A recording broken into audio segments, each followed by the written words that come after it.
The air is hot and wet. It clings to my face, my hair.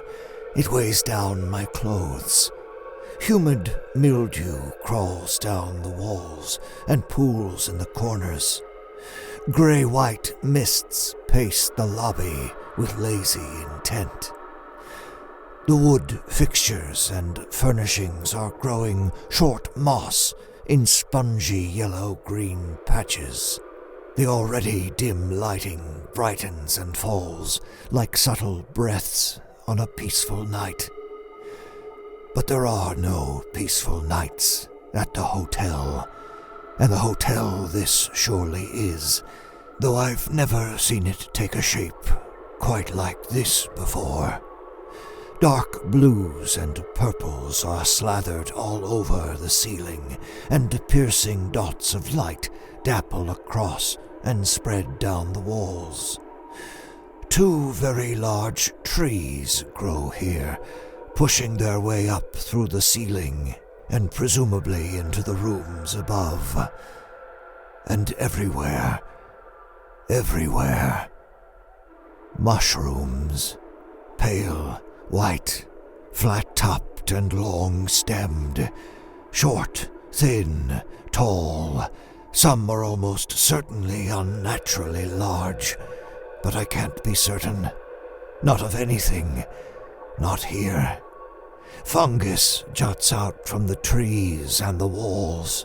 No surface is free of at least some small clutch of mushrooms. Something resembling a creek runs from the door to the front desk. Crawdaddies flick away from me when I peer into the water. Small fish nip quickly at the soft grass growing on the rocks beneath the surface. A very fat frog belches at me and rubs its body with slime from its eyes. No turtles anywhere, of course. My lip curls. It's too hot, too wet, and the air smells like soil. Not quite a faux forest, not quite outdoors. The hotel is something in between right now. The guest will, I'm sure, accept it as they ever do, but we can see the seams where it should be held together. We can see the cosmic fabric stitched by something that doesn't quite understand the difference. Something that missed the forest for the trees. The staff, myself included, must now not be merely ready, but ready for anything. She's getting worse. The manager, standing behind her desk, itself shaped from huge twists of tree roots and vines, curls her lip as well, though I suspect it's in response to the khaki long pants and denim button-up the hotel has dressed her in. Sighing, I join her, handing over the reservation card I've prepared. As she reads it, I lightly touch the end of the red bandana wrapped loosely around her neck. She looks up at me with a shrug, and we both continue to regard the lobby in uniform disgust. She drops the card onto the desk, sliding it back and forth, quickly, distractedly. She read the name, Alex Potenski, but we both know it hardly matters. When the guest arrives, if things are still under control, they won't be for long. Madame Hotel struggles with grasping the nuance of her policies. She stampedes towards the guest's death, embracing too fully the chaos of the spectacular and fantastic. She isn't here yet. She's always here, but she isn't here yet. It is inevitable. As if she could hear my thoughts, And maybe she can. A few mushrooms wiggle themselves up from nothing on the front desk. A short, fat one grows right out of the guest book. The manager plucks it off, confused but irritated. She hands it to me, looking around with the same silent questions I have. Is this her doing, or his? I spy the supply closet door tucked behind some drooping vines. Checking quickly to make sure we're still alone, I throw the mushroom at the door. It bursts apart loudly and hits the ground in chalky pieces. The manager hits my arm, but there isn't time to bicker, and I wave her off. The lobby boy cracks his door open and peeks out. I wrangle my disgust at his fear down to a simple eye roll and snap my fingers at him softly.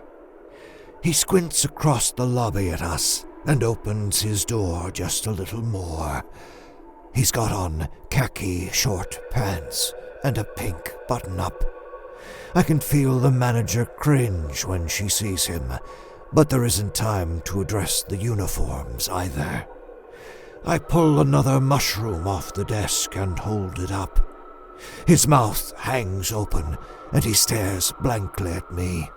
I point to him, waggling the mushroom, and the manager points to it again, emphatically. He seems to realize, in his dim way, what we're asking, and shakes his head, while nervously pulling at the cuffs of his shorts. 2 more mushrooms have sprouted up where I removed the one in my hand. 6 cover the guest book now. There's a growing line of stout fungal soldiers guarding the creek on either side. Along the tree trunks, drooping the branches, over the floor, even stretching down from the ceiling. Mushrooms, multiplying and growing. We haven't even begun, and it's already over. The manager throws her hands up in frustration as I drop mine to my side in defeat. The lobby boy tries to slowly retreat back into his closet, but mushrooms growing suddenly from the doorframe keep him out here. He looks across the lobby to us, and we look back to him. Something silent passes between we 3, and in unison we all turn to the lobby doors, just as she bursts in. Don't you just love it? We compliment her on her creativity. She beams at us, and the mushrooms bloom a little brighter. In the humid air, the scent of her blood carries faster. It flows down her dress and slides into the creek. I watch it travel like an iron dust cloud across the waterbed. In moments, it's a red, opaque stripe through the lobby, dappled with dead fauna. She laughs and skips her way in, kicking mushrooms across the room jubilantly. They fly easily and fall heavily, each time splitting and crumbling to pieces. The destruction seems to delight her. We wait patiently as she explores her unusual form, running her fingers along the tree bark, stopping to grab handfuls of the fungal outcroppings staggered along their lengths. She wriggles her fingers and lets the small bits tumble loosely against her dress, sticking to the blood there or simply falling beneath her feet as she moves on. Each time she destroys one, a new batch grows right behind it. A path of blood and fungus follows her everywhere she goes. Groups of tiny spores fester where her hands were. She claps for herself, giddy and skipping across the room. With a big sigh, She flops down onto a pod of particularly large mushrooms. I get the distinct impression she grew this just to lounge on. Of course, she idly kicks over those that serve as her footrest. A new one grows behind it, and of course she kicks that down too. Before long, there's a pile of large, wobbly mushrooms before her. We watch in polite silence, assuming and awaiting instructions. We have no way of knowing if the guest will be expecting to see any of this. I don't expect the guest will see the inside of their room, and judging from the crestfallen look on the lobby boy's face, neither does he.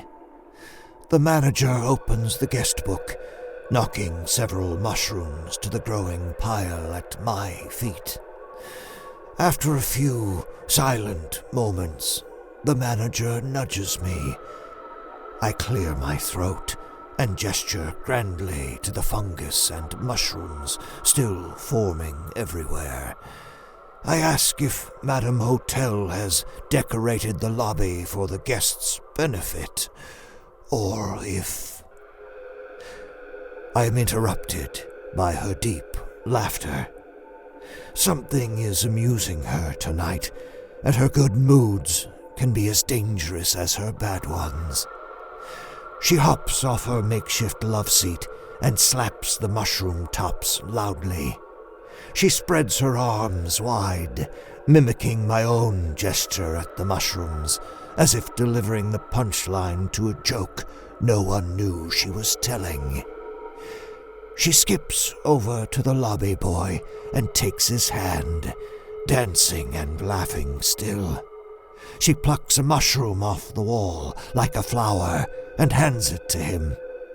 He looks over at us nervously and takes it from her. She follows his eyes and skips to us now.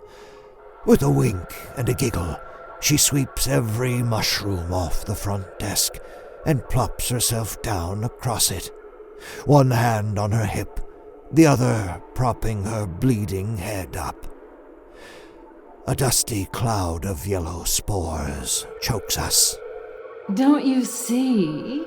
The manager and I exchange a look and shake our heads.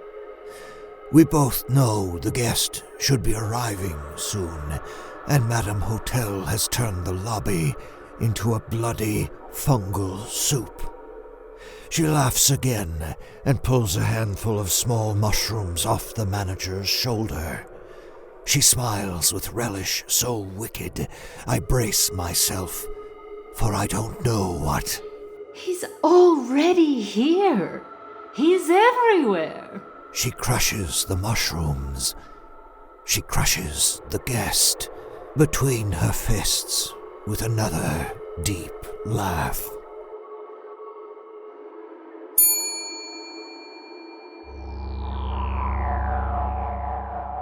Oh, I just love the way he crumbles through my fingers.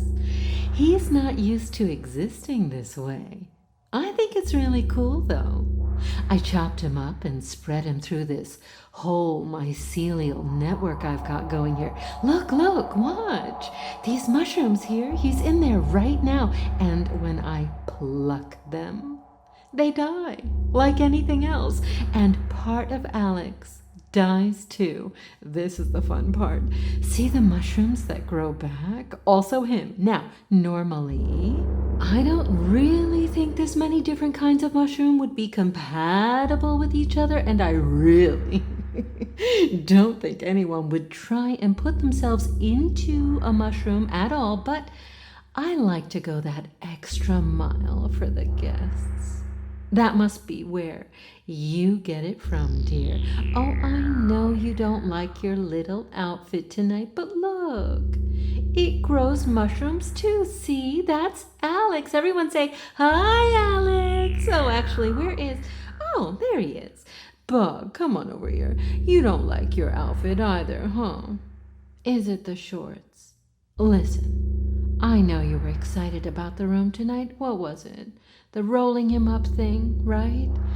I like that one. You keep that in mind because one of these days we'll circle back to it, okay? All right? I got struck by inspiration is all. What do you think of the lobby? Fun, right?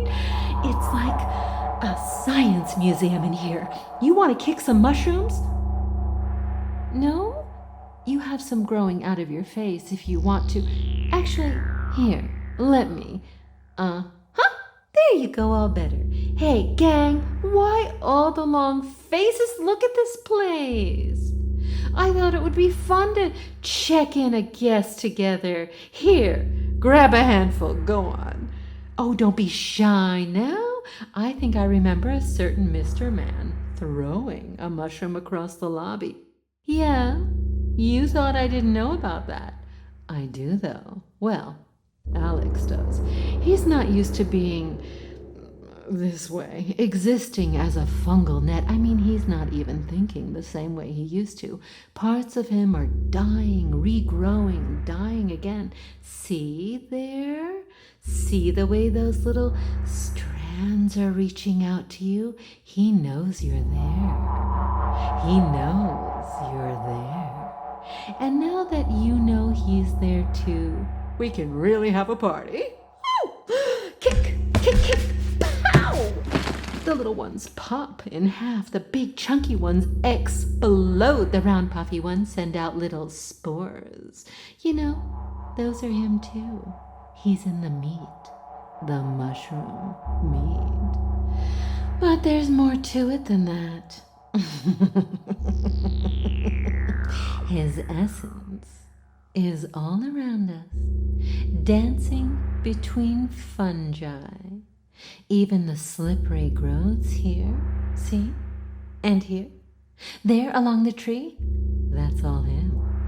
Hi, Alex.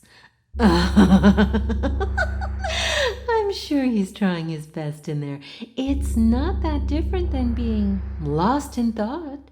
You know, as lost as they can get in these squishy little brains.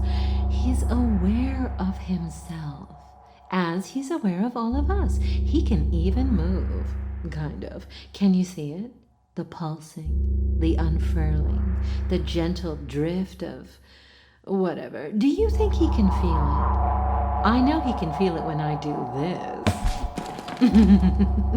Does he feel it when he grows back?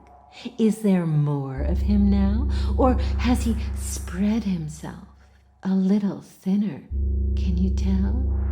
Bug, can you tell? They grow on you too, see? The little Alex spores. Think a soft, rotten body is the best place to grow. They sprout quickly. It's okay, don't be scared. Do you feel him growing in a cluster on your neck? Your instinct might be to brush him off, crumble him to the ground, and I don't blame you, Bug.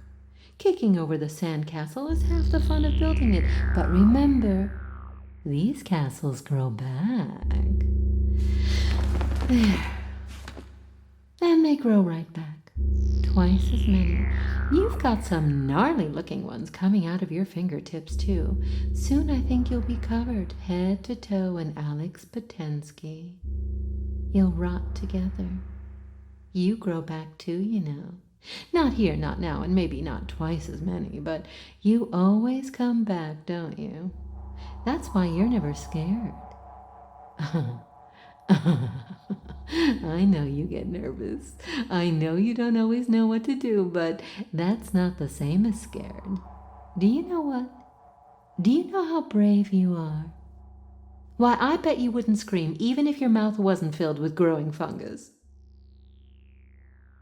Can you feel it inside you, Loppy boy? Madam. Yes? Yes? Oh! You look so handsome with those all over you, too. A full forest of fungus all over your head. Ew. They don't quite take to your clothes as well, the spores, do they? That slime all over your clothes and bones, though, that's him, too. He crawls on you, crawls through you. Is he looking for something, you think? Or just running? I think something quite interesting is happening with his quaint little consciousness. It's mixing so delightfully with the mushrooms. Plenty of fear still. Can you feel his fear? I know you can, dear, but can you? His desperate, aching hunt for connection, trying to cobble himself back together, I imagine. You'll be in the same boat as him. There's more things than you know that can make a fine meal of naked bone. Tonight, Alex is one of those things. Look at the lobby boy. He's nearly all mushroom now. Not so for you. You're going to be chewed apart at the seams and fall to the ground in a pile. But that was going to happen anyway. Am I right? Madam, this is irregular hotel policy. I know what my own policies are. Thank you very much.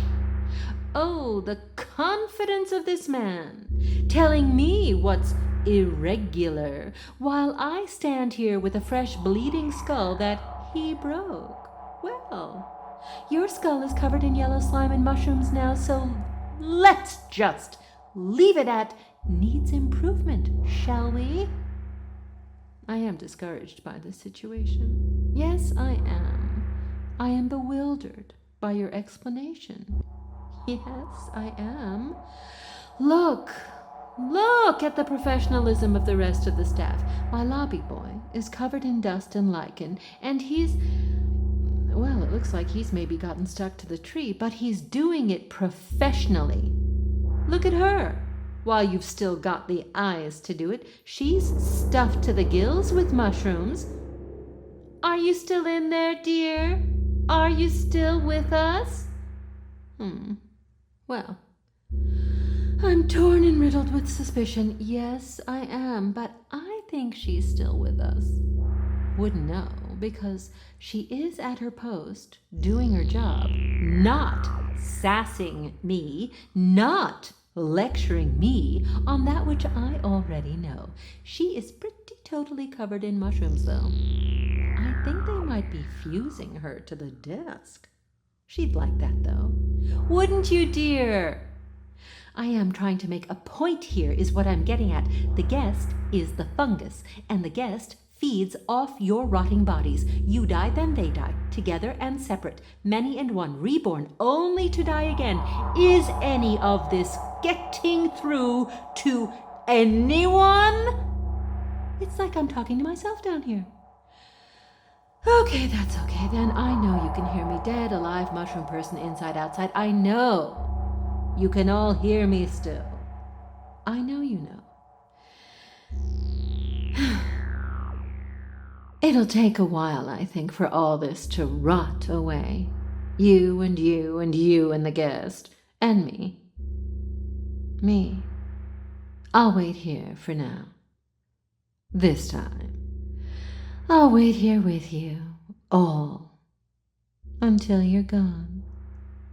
Until I won't be gone. I'll never be gone. But we'll all be here tonight, together. Yes, I am. Yes, I am.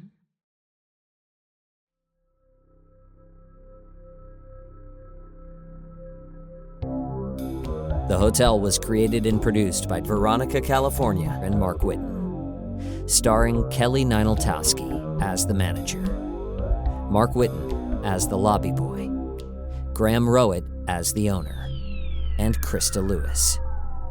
Music by Lauren Picorni, West Rodri, and special guest composer Zach Tatom-Drake.